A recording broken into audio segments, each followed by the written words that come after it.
Estamos começando mais um Pod Contas, o podcast da EPCP.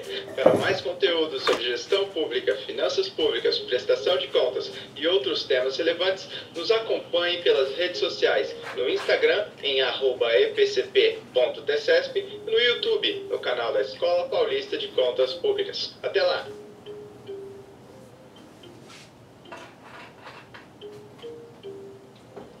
Olá, sejam bem-vindos a mais um Pod Contas, o podcast da Escola Paulista de Contas Públicas, a EPCP, vinculada ao Tribunal de Contas do Estado de São Paulo. Hoje nós vamos falar sobre um tema super interessante de direito administrativo, que se refere à administração pública, que é a Lei de Acesso à Informação, a famosa LAI, que acabou de completar 10 anos aí, no ano de 2021, e hoje nós vamos falar com uma das maiores autoridades, aí, uma das pessoas que mais trabalhou pela implementação da LAI, que é o Dr. Gilberto Waller Júnior. Ele é procurador federal, é ex-ouvidor-geral da União, um dos responsáveis aí pela implementação da LAI do governo federal, e atualmente é corregedor-geral da União. Doutor Gilberto, muito obrigado aí por topar conversar conosco. Oi, Maurício, eu que agradeço o convite e parabenizo o Tribunal de Contas por abrir esse canal de fácil contato, de fácil integração com a sociedade para falar sobre temas importantes como a LAI. Eu que agradeço a sua presença. A gente realmente vem tentando discutir com a sociedade. O Pod Contas é um projeto que tenta falar para fora, né? Não só com os servidores, a gente tem um público muito grande de servidores do tribunal, mas também fala com servidores de outros órgãos, até de fora do estado de São Paulo, e também com estudantes, com professores, pesquisadores. A gente sempre tenta estabelecer esse diálogo aqui no Pod Contas, e o senhor está aí trazendo mais informações interessantes sobre esse tema, que é a LAI, né, que é do dia a dia, né? É um tema que eu mesmo, antes de entrar na administração pública, eu já conseguia, assim, informação sobre a LAI. Tem até essa pequena história aí. Tive uma curiosidade em matéria de jornal, achei o tema meio incompleto e quis correr atrás um pouco, né? E a LAI me ajudou, então tenho essa gratidão um pouco por esse instrumento. Mas para começar, eu acho que, como eu comentei, nosso público é bastante diverso, acho que tem servidores, tem pessoas que entendem, até que atuam nesse âmbito da LAI, porém tem outras pessoas, talvez estudantes, pessoas que estão começando e que querem saber até sobre o que é a LAI. Então, se o senhor puder falar e introduzir um pouco o tema, falando sobre o que é a LAI e também do contexto aí da aprovação dessa lei. Ótimo. Bom, a nossa Constituição Federal, em 88, no artigo 5º, inciso 33, ela trouxe como um direito individual do cidadão brasileiro, o acesso à informação, dizendo que a informação é pública, a informação é do cidadão, e que seria regulamentado nos termos da lei. Ou seja, em 88, o Constituinte, aderindo a um modelo internacional, um modelo preconizado por organismos internacionais, entendeu que a informação informação que detém o poder público, ela é do cidadão, ela é pública, ela tem que ser transparente, ela tem que ser acessível a toda e qualquer pessoa, excluindo os casos que pudessem afetar a segurança da nação, a segurança e a soberania nacional. Esse texto constitucional, ela trouxe para a gente que seria nos termos da lei, ou seja, uma norma constitucional de eficácia limitada, ela ficando só efetiva com a edição e promulgação da lei. De 88 a 2011, que foi no dia 18 de novembro de 2011, quando entrou em vigor essa lei de acesso à informação, o Brasil, na verdade, ignorou tal direito.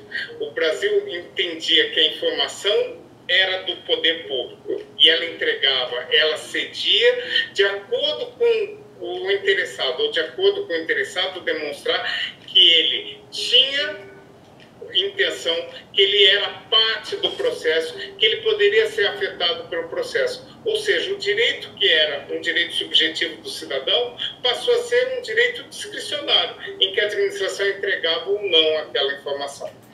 O Brasil foi signatário de vários tratados internacionais que traziam a lei de acesso à informação, que traziam a transparência como uma medida de combate à corrupção, uma medida de boa governança, uma medida que trazia, na verdade, o direito maior ao cidadão, que era falar, se expressar e se informar para poder expressar.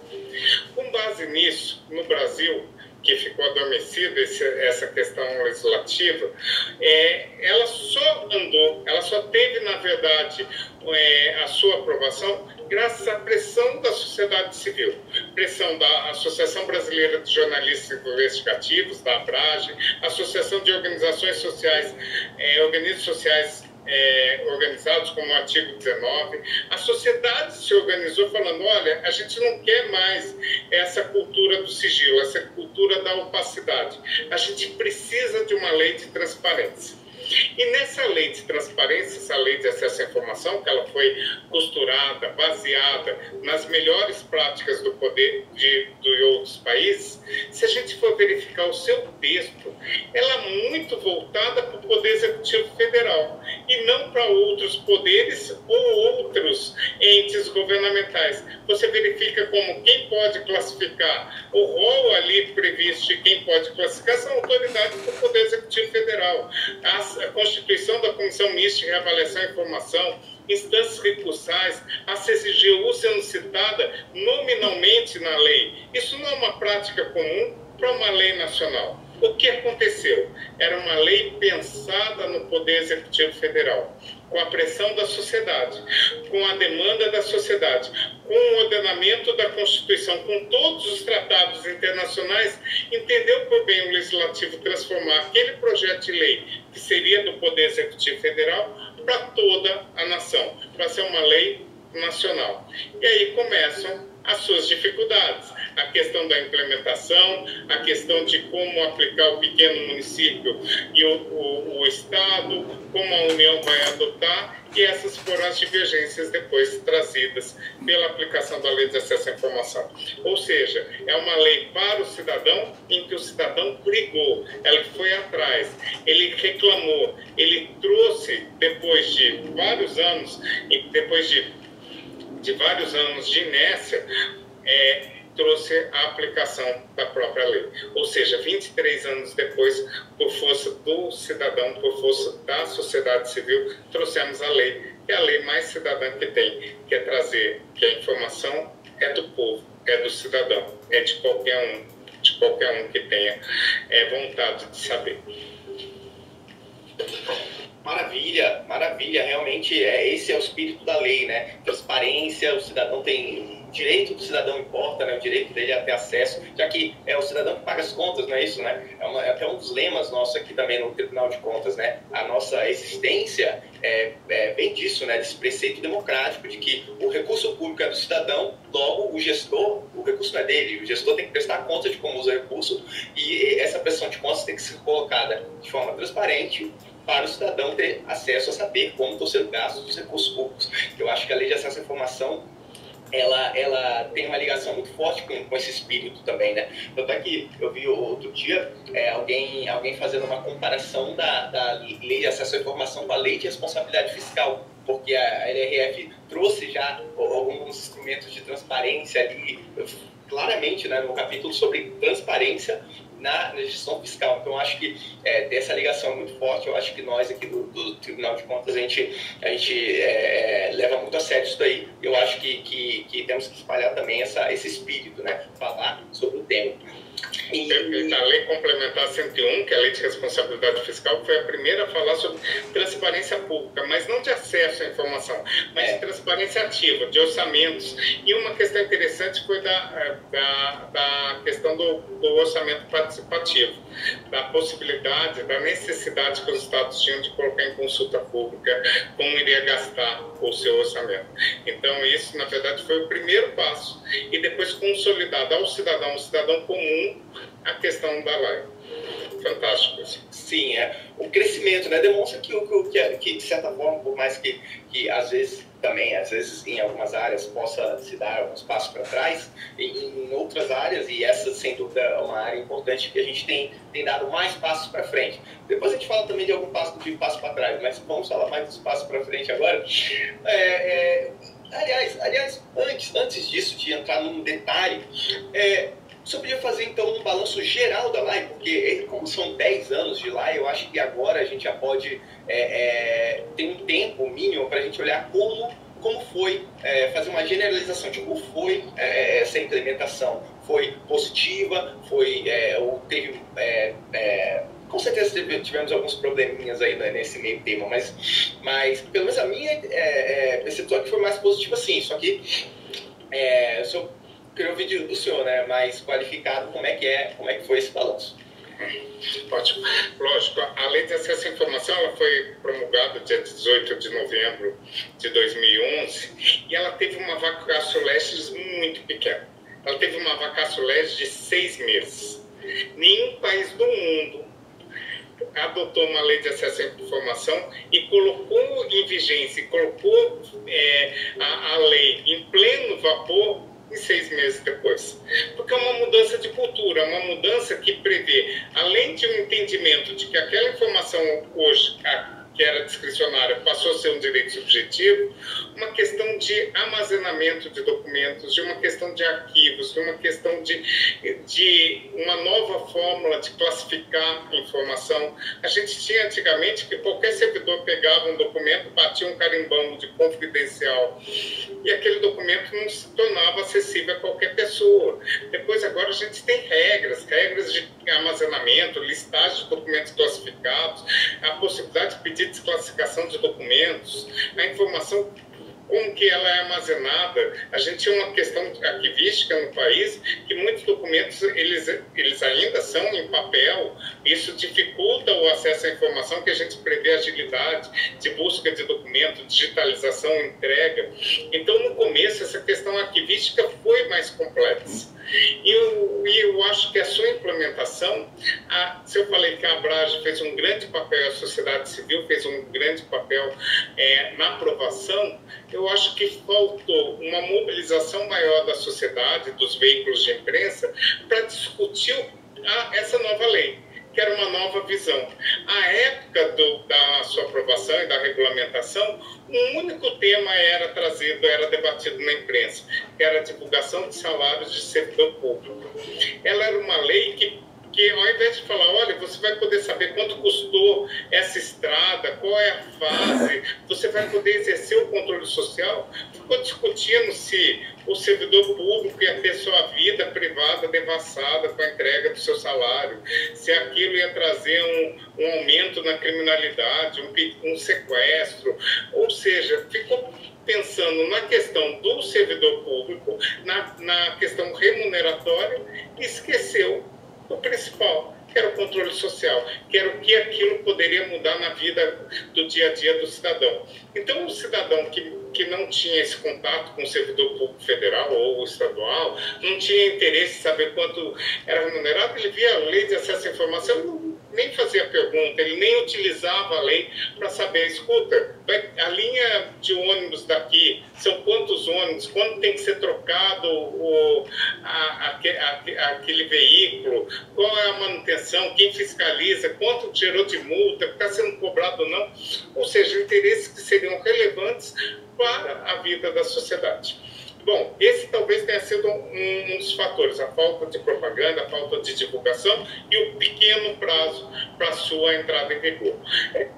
Quando entrou em vigor, no Poder Executivo Federal, a gente teve a sorte, a vontade e a competência dos gestores, então, de já lançar um sistema eletrônico, que era o ESIC, possibilitando que qualquer um, em qualquer lugar do Brasil, pudesse fazer o pedido de acesso à informação. E essa questão de utilização de um canal eletrônico foi um avanço enorme, porque se você for olhar na América Latina, onde é avançada a lei de acesso à informação, só 2 países tinham um sistema de pedido de acesso à informação, que era México e o Brasil com a ESIC. O México, o país mais avançado em lei de acesso à informação no mundo, é um país que tem as suas dificuldades, assim como o Brasil, por ser uma federação, por ter estados que têm autonomia, por ter municípios autônomos, por ter poderes independentes. Isso gera também conflito, mas eles alteraram, inclusive, a Constituição, trazendo o Instituto Federal de Acesso à Informação, que era o IFAI, transformando e INAI, Instituto Nacional de Acesso à Informação, quebrando um pouco o pacto federativo, podendo que esse instituto pudesse ser o guardião, o órgão que assegurasse o acesso à informação naquele país.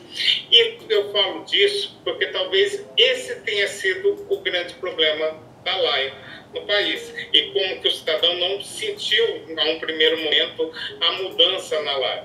O cidadão mora no município e a implementação da LAI nos municípios, ou a implementação da LAI em todos os municípios brasileiros, nos 5.500 municípios brasileiros, em todos os entes federados, nos estados, em todos os poderes, ocorreram em tempos diferentes, ocorreram em tempos distintos, ocorreram de acordo com a vontade e também com a possibilidade de cada ente. Então você tinha, muitas vezes, um município muito avançado, e eu vou dar um exemplo que não é pela questão geográfica, mas Cacaulândia, em Rondônia, uma cidadezinha pequena, ela implementou a LAI e ela tirava nota 10 em todas as avaliações da aplicação da Lei de Acesso à Informação. E o estado do Rio de Janeiro implementou um sistema de LAI em que o cidadão tinha que fazer um protocolo presencial, poucas coisas eram informadas até pouco tempo atrás. Acho que a LAI teve essas dificuldades, anos e anos lutando para a nacionalização da LAI, para a aplicação em todos os poderes, para uma cultura da transparência ser impregnada mesmo em todos os órgãos públicos, e ela veio avançando com o tempo, e avançou mais quando órgãos se deram a mão e começaram a auxiliar.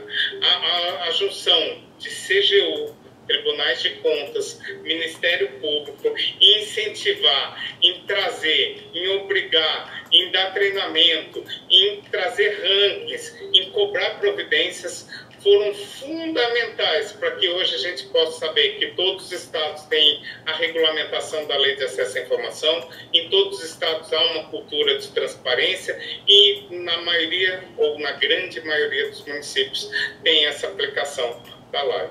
Ou seja, teve um período em que órgãos de controle se uniram e falaram o seguinte: olha, a gente tem que fazer valer essa lei. Essa lei pega, essa lei é fundamental. Essa lei tem a sua aplicação necessária ao cidadão. E uma das questões interessantes, que se eu falei que faltou divulgação no começo, uma das questões interessantes é que hoje você não vê nenhuma matéria ou nenhuma reportagem em jornais que foram buscadas em Lei de Acesso à Informação, que ela não começa, que ela não se inicia falando essa informação foi conseguida por meio de um pedido de acesso à informação da Lei de Acesso à Informação. Isso divulga, isso massifica, isso traz para a gente a efetividade da LAI. Isso traz uma corrida boa pela cidadania.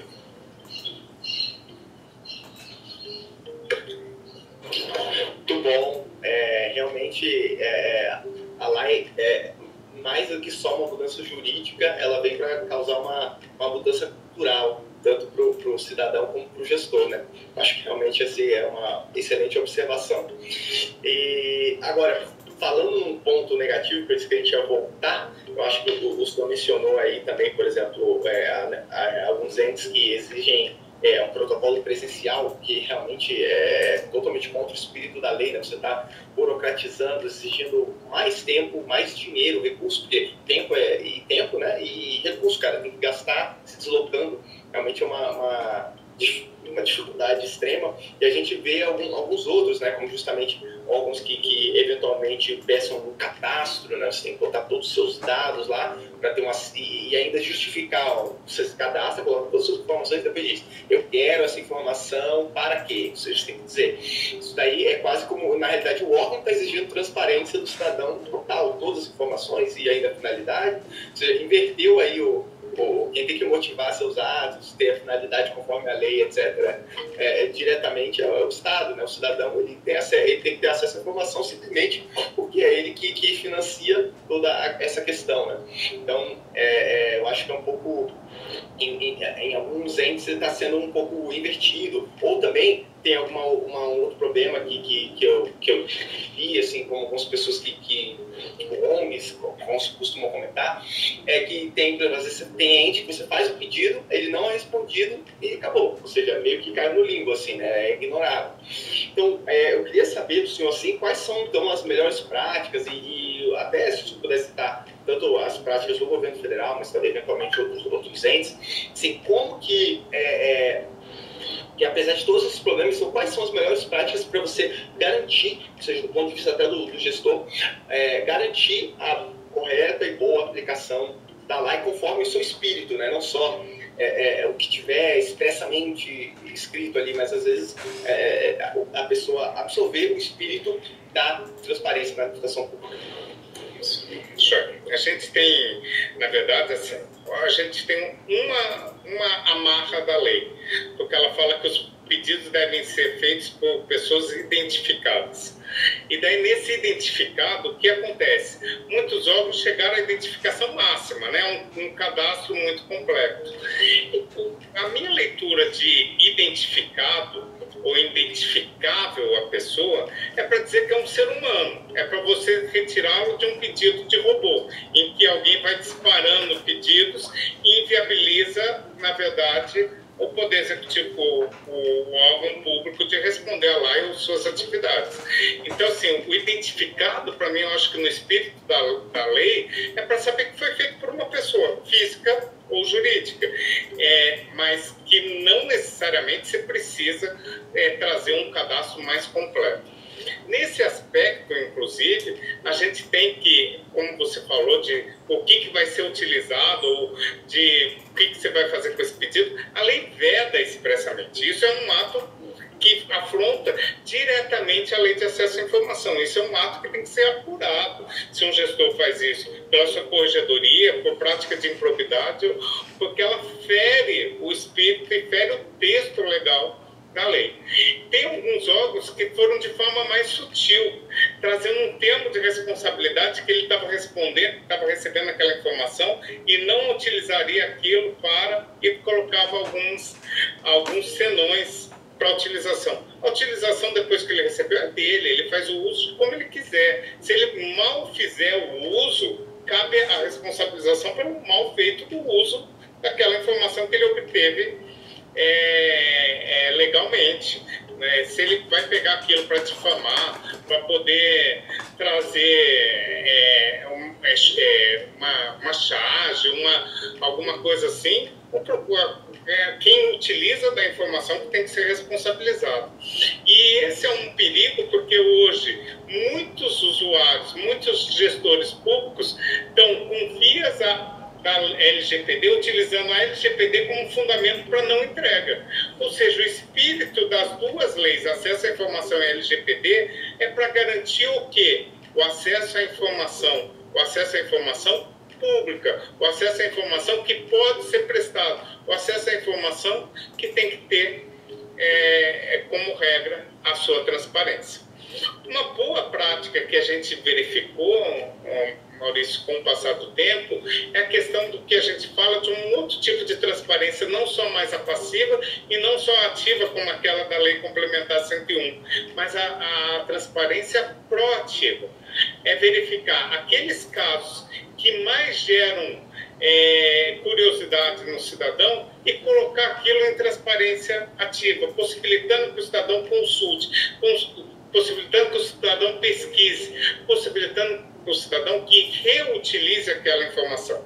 Então, uma das questões que eu conto aqui de duas boas práticas que ocorreram no Poder Executivo Federal, uma era dos aviões da FAB. Aonde que estavam sendo utilizados os aviões da FAB? A partir do momento que a gente começou a colocar em transparência D+1, ou seja, no dia seguinte à utilização do avião, quem pediu, como pediu, quantos passageiros, destino e a justificativa, você verifica que abusos diminuíram, porque ninguém quer ser objeto de escândalo, ninguém mais quer ser objeto de capa, uma manchete jornalística, ninguém mais quer ser descoberto mal fazendo o recurso público. Isso trouxe também uma questão de curiosidade, a possibilidade de você conhecer da informação. Um outro caso interessante era a questão dos OVNIs.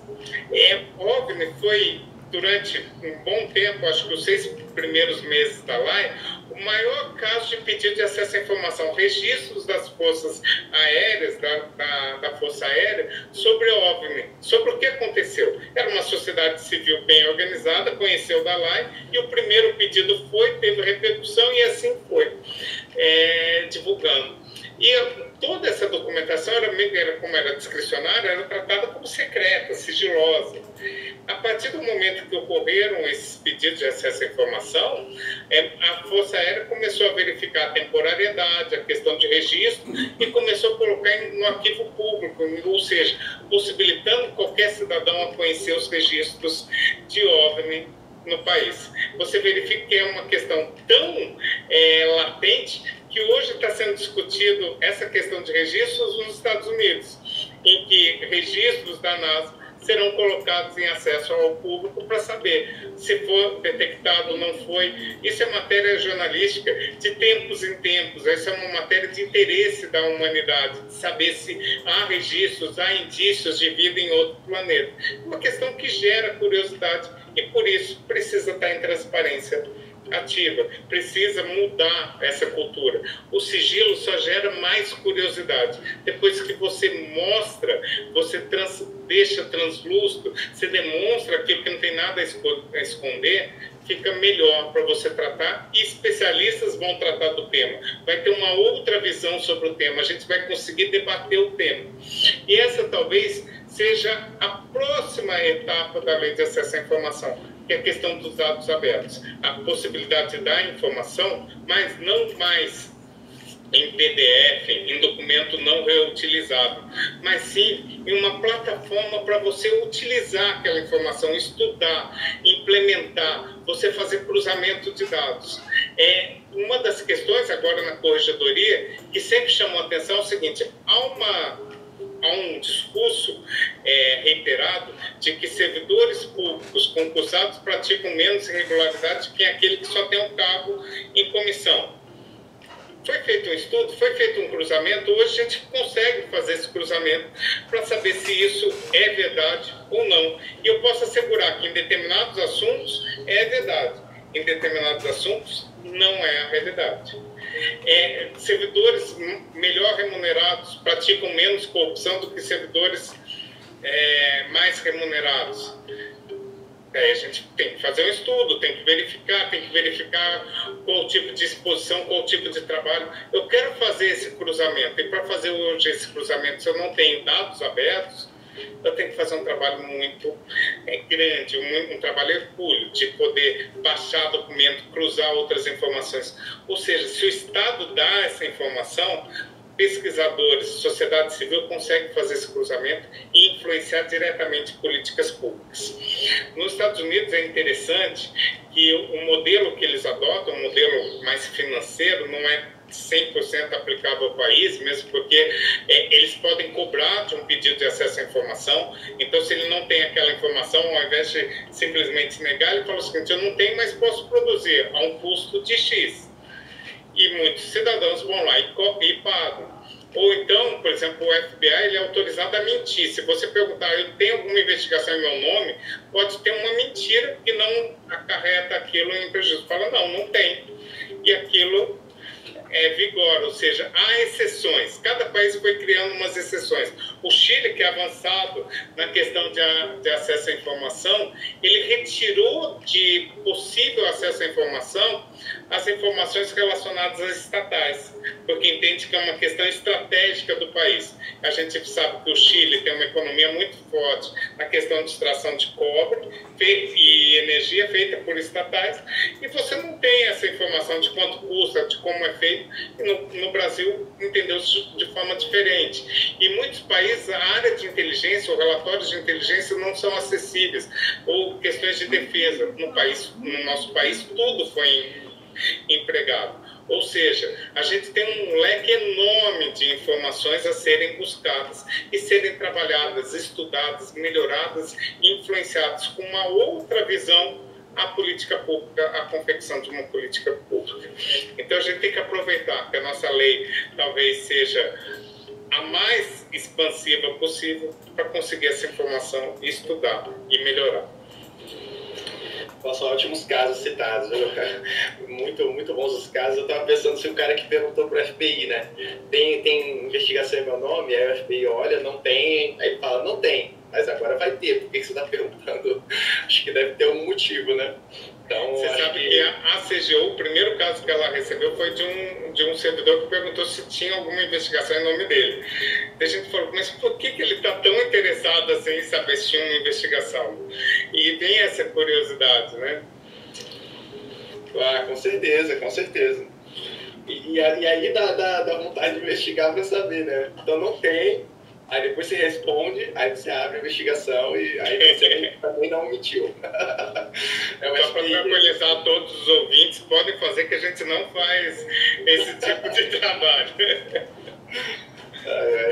Bem, então é verdade, assim, eu acho que a gente, voltando um pouco da questão do gasto público, é um pouco a nossa questão também que a gente debate muito aqui no tribunal, a lei também ajuda a colocar luz sobre eles, né? O mais óbvio que a gente já comentou aqui foi a questão dos gastos de pessoal, era uma coisa que todo mundo na época falou muito, então quer saber quanto que está gastando com salários, mas no fundo os salários nem são os maiores gastos, né? Da administração tem muitos outros gastos aí, tem previdência, tem juros, tem também outros gastos com investimentos, etc. Ou compras, né? Vira e mexe aí também sai uma matéria de alguma compra aí questionável, uma compra eventualmente considerada luxuosa por algum órgão por aí. E, então, assim, a lei ajuda, né, a colocar isso. E aí eu queria que o senhor também, então, desenvolvesse um pouco a questão sobre o controle social. Como que o senhor vê, então, esse estímulo da lei ao controle social? Bom, assim, a lei ela vai mudando a cultura muitas vezes sem o cidadão perceber. Não é do seu tempo, Maurício, mas assim, da minha juventude, a minha adolescência, eu sempre ouvi falar sobre servidor fantasma. Aquele servidor que recebia e não ia trabalhar. Hoje em dia você tem a relação de servidores, a relação de terceirizados, todo mundo que recebe, os contratos que são firmados, não sai um centavo, ou não deveria sair um centavo da administração pública, sem um registro para quem foi pago. Mesmo que aquela informação seja classificada, que não coloque em risco a segurança da sociedade e do Estado, pode os órgãos de controle irem lá nas informações e olharem. Ou seja, se ela classificou a informação, ele tem a informação, ele tem o registro, ele tem possibilidade de ser mapeado. Ou seja, do dia a dia vai mudando essa realidade. Uma questão interessante nessa questão de controle social, eu fui convidado pela OEA para poder participar de um seminário no Congresso argentino, quando eles estavam implantando a Lei de Acesso à Informação. E vinha uma discussão enorme sobre a Argentina, porque a Argentina foi o último país da América do Sul a implementar a Lei de Acesso à Informação no nosso hemisfério. E daí a Argentina tinha uma discussão enorme se ia adotar um modelo ou outro, se ia mudar o modelo paraguaio, ou brasileiro, ou mexicano, ou se nenhum. Era uma questão mais de direito à informação, à liberdade de expressão jornalística. Uma das questões foi no auge